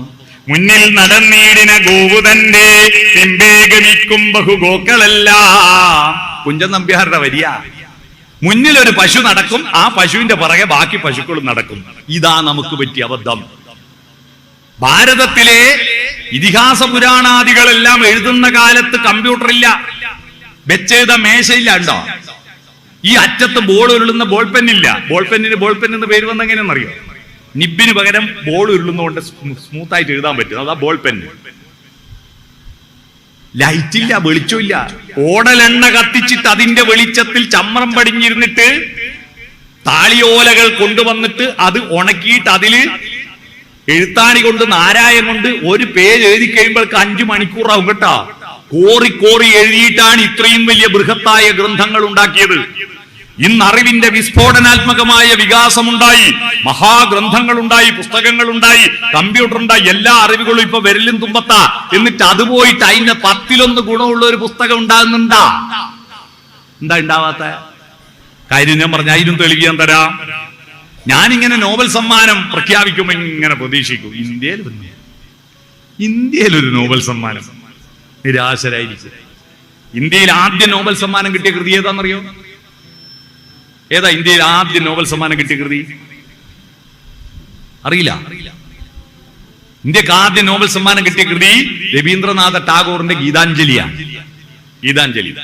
ഏറ്റവും ഒടുവിൽ നോബൽ സമ്മാനം കിട്ടിയ കൃതി ഏതാണെന്നറിയാവോ? ഏറ്റവും അവസാനമായി കിട്ടിയത് അതും രവീന്ദ്രനാഥ ടാഗോറിന്റെ ഗീതാഞ്ജലിയാണ്. വേറെ കിട്ടിയിട്ടില്ല. ആദ്യമായി കിട്ടിയത് തന്നെയാണ് അവസാനമായി കിട്ടിയത്. വേറൊരു പുസ്തകത്തിന് കിട്ടിയില്ല. എന്താ കാരണം എന്ന് ഞാൻ പറയട്ടെ? കാരണം ഞാൻ പറയാം. നമ്മുടെ ആസ്തിക ബോധ്യത്തിന്റെ, നമ്മുടെ ദൈവവിശ്വാസത്തിന്റെ അടിത്തറ, അതിന്റെ മിസ്റ്റിസിസം, പ്രപഞ്ചാത്മാവും ജീവാത്മാവും തമ്മിലുള്ള ബന്ധം, മിസ്റ്റിസിസം. ആ മിസ്റ്റിസിസം ലോകത്തിലുള്ള തത്വശാസ്ത്രങ്ങളെയും കണക്ട് ചെയ്ത് ആധുനിക മനുഷ്യരെ ഏറ്റവും ഫലപ്രദമായി ബോധ്യപ്പെടുത്തുന്ന ഒരു കൃതിയാണ് ഗീതാഞ്ജലി. ആ ഗീതാഞ്ജലിയിൽ ടാഗോർ പറയുന്നു, ദൈവമെന്ന് പറയുന്നത് സംഗീതമാണെന്ന്. ഗീതങ്ങളുടെ അഞ്ജലി അതാണ്. എല്ലാ ദൈവങ്ങളെയും പാട്ടിലൂടെ പ്രാർത്ഥിക്കുന്നത് ദൈവം സംഗീതമായതുകൊണ്ടാണ്. ഓംകാരമായ പൊരുളല്ലേ ആദ്യമുണ്ടായത്? നാദത്തിൽ നിന്നല്ലേ ബ്രഹ്മമുണ്ടായത്? നാദബ്രഹ്മം. ഓംകാരമായ പൊരുൾ മൂന്നായി പിരിഞ്ഞുടനെ ആംകാരമായതിനു താൻ തന്നെ സാക്ഷിയതു ബോധം വരുത്തുവതിനാളായി നിന്ന പരമാചാര്യ രൂപ ഹരിനാരായണ. കേട്ടില്ലേ? ഇല്ലേ? ഓംകാരം ബൈബിളിലും പറയുന്നുണ്ട് കേട്ടോ. അത് ബൈബിളിൽ ഒരു വചനമുണ്ട്, അതൊരു സിനിമാ പാട്ടുണ്ട്. ആദിയിൽ വചനമുണ്ടായി, വചനം രൂപത്തോടു കൂടിയായി. ആദിയിൽ വചനമുണ്ടായി, ആദിയിൽ വചനമുണ്ടായി, ആ വചനം രൂപമായി ആദിയിൽ വചനമുണ്ടായി. നാദമാണ് ആദ്യം ഉണ്ടായത്. നാദത്തിൽ നിന്നാണ് രൂപമുണ്ടായത് എന്ന് പറയുന്നത് അല്ലേ? ആദ്യം ശബ്ദമാണ് ഉണ്ടായത്. അതുകൊണ്ട് രവീന്ദ്രനാഥ ടാഗോറിന്റെ ഗീതാഞ്ജലിയിൽ ഒരു ഗീതകം പറയാണ്, ആ സംഗീതം എനിക്ക് പാടാൻ, ഞാൻ ദൈവത്തിന്റെ സംഗീതം ഞാൻ പാടാൻ ശ്രമിച്ചിട്ട് പരാജയപ്പെട്ടു പോകുന്നു മഹാപ്രഭോ. ഹേ പ്രഭോ, ഞാനറിവീല ഭവാന്റെ മോഹനഗാനാലാപന ശൈലി, നിഭൃതം ഞാനതു കേൾപ്പൂ സതതം നിതാന്ത വിസ്മയശാലീ. ഉദയഗാന പ്രകാശകലയാൽ ഉജ്വല ശോഭം ഭുവനം അലതല്ലിടുകയാണധിഗഗനം വായുവിലീശ്വരചലനം. അലിയിക്കുന്നു ശിലകളെ ഈശ്വരഗംഗാ സരഭസഗമനം. പാടണമെന്നുണ്ടീ രാഗത്തിൽ പാടാൻ സ്വരമില്ലല്ലോ, പറയണമെന്നുണ്ടെന്നാൽ അതിനൊരു പദം വരുന്നീലല്ലോ. പ്രാണനുറക്കെ കേണീടുന്നു പ്രഭോ പരാജിത നിലയിൽ, നിബദ്ധനിഹ ഞാൻ നിൻഗാനത്തിൻ നിരന്തമാകിയ വലയിൽ. അതുപോലെ പാടാൻ എനിക്ക് കഴിയാത്തതിൽ ഞാൻ പരാജയപ്പെടുന്നു പ്രഭു. പക്ഷേ ഒരേ ഒരു ആശ്വാസം, ഞാനും നിന്റെ ഗാനത്തിന്റെ അറ്റമില്ലാത്ത കണ്ണിയിൽ ഒരു കണ്ണിയാണല്ലോ എന്ന് ഞാൻ ആശ്വസിക്കുന്നു പ്രഭു. ഇതാണ് ഗീതാഞ്ജലിയിലെ ഒരു ഗീതകം. ഇത്തരത്തിലുള്ള ആയിരക്കണക്കിന് ഗീതകങ്ങളുണ്ട്. ഇത്രയും നല്ലൊരു സാധനം ഗീതാഞ്ജലി, നമ്മുടെ ഭാരതത്തിന്റെ അഭിമാനമായ പുസ്തകം, വായിച്ചവർ എത്ര പേരുണ്ട് ഇവിടെ? ഒന്ന് കൈയുയർത്തൂ. ഗീതാഞ്ജലി വായിച്ചവർ എത്ര പേരുണ്ട് ഇവിടെ? ഒന്ന് കൈയുയർത്തൂ. ആരുമില്ല. അപ്പൊ വേറെ ഒന്ന് കിട്ടാത്തതിന്റെ കാര്യം മനസ്സിലായോ? നമ്മക്കാകെയുള്ള ഒന്ന് അതാരും വായിച്ചിട്ടില്ലെന്ന്. നമ്മളത് വായിക്കണ്ടേ? നമ്മൾ അധിയാപനം നടത്തണ്ടേ? നടത്തിയില്ല. ടിന്റുമോന്റെ തമാശ. മാഷ് ചോദ്യം ചോദിച്ചിട്ട് ഉത്തരം പറയാഞ്ഞിട്ട് ടിന്റുമോനെ ക്ലാസ്സിന് പുറത്താക്കി. അച്ഛനെയും കൂട്ടി വരാൻ പറഞ്ഞു. അച്ഛൻ ചോദിച്ചു, എന്താ മോനെ നീ ഉത്തരം പറയാതിരുന്ന? അവൻ പറഞ്ഞു, വെറുതെ ചോദിച്ചു അച്ഛാ, അയാൾക്ക് ഉത്തരം അറിയാ, പിന്നെ എന്നോട് ചോദിക്കണോ? അയാൾക്കറിയുന്ന ഉത്തരം എന്നോട് ചോദിക്കണോ? മാഷക്കറിയുന്ന ഉത്തരം പറയാനല്ല കുട്ടി, മാഷക്കറിയാത്ത ഉത്തരം കണ്ടെത്താനാണ് കുട്ടി. അപ്പോഴാണ് അധ്യാപനം നടത്തുന്നത്. ശ്രീനാരായണ ഗുരു ചെയ്ത മഹാപ്രക്രിയ, അദ്ദേഹത്തിന്റെ അധ്യാപനത്തിന്റെ ശക്തി കൊണ്ടാണ് കുമാരനാശാൻ എന്ന് പറയുന്ന ഒരു മഹാകവി ഉണ്ടായത്. ഗുരുവിന്റെ അധ്യാപനത്തിന്റെ കരുത്തിലാണ്. ആ അധ്യാപനത്തിന്റെ കരുത്തിലാണ് കേരളത്തിൽ നവോത്ഥാന പ്രസ്ഥാനമുണ്ടായത്. ആ അധ്യാപനത്തിന്റെ കരുത്തിലാണ് വൈക്കം സത്യാഗ്രഹം ഉണ്ടായത്. ആ അധ്യാപനത്തിന്റെ കരുത്തിലാണ് മലയാളി മെമ്മോറിയൽ ഉണ്ടായത്, ഈഴവ മെമ്മോറിയൽ ഉണ്ടായത്, ഡോക്ടർ പൽപ്പു ഉണ്ടായത്. മനസ്സിലായോ? ആ അധ്യാപനം നടത്തുന്നവൻ ഗുരു. പിടികിട്ടിയോ? നമ്മുടെ ശരീരം ലഘുവും മനസ്സ് ഗുരുവുമായി മാറാൻ നമുക്കെന്തു വേണം? നമുക്ക് നമ്മുടെ മനുഷ്യ ജീവിതം എന്താണെന്ന് അന്വേഷിക്കണം. ഉദ്ദാലകാരുണി അധ്യാപനം നടത്താൻ ശ്വേതകേതുവിനെ അയച്ചു. ഇവിടെ മഹാപണ്ഡിതനായ പാഞ്ചാല രാജാവായ പ്രവാഹട കൈവല്യന്റെ അടുത്ത് അയച്ചു. പ്രവാഹട കൈവല്യന്റെ അടുത്ത് പഠനം പൂർത്തിയാക്കി തിരിച്ചെത്തിയ ശ്വേതകേതു വന്ന ഉടനെ ചോദ്യം ചോദിക്കാൻ തുടങ്ങി. ചോദ്യം ചോദിക്കുന്ന കുട്ടിയാണ് നല്ല കുട്ടി, ഉത്തരം പറയുന്ന കുട്ടിയല്ല. ചോദ്യമാണ് പ്രധാനം, ഉത്തരമല്ല. ചോദ്യമുണ്ടെങ്കിലേ ഉത്തരമുള്ളൂ. ചോദ്യം വരനും ഉത്തരം വധുവുമാണ്.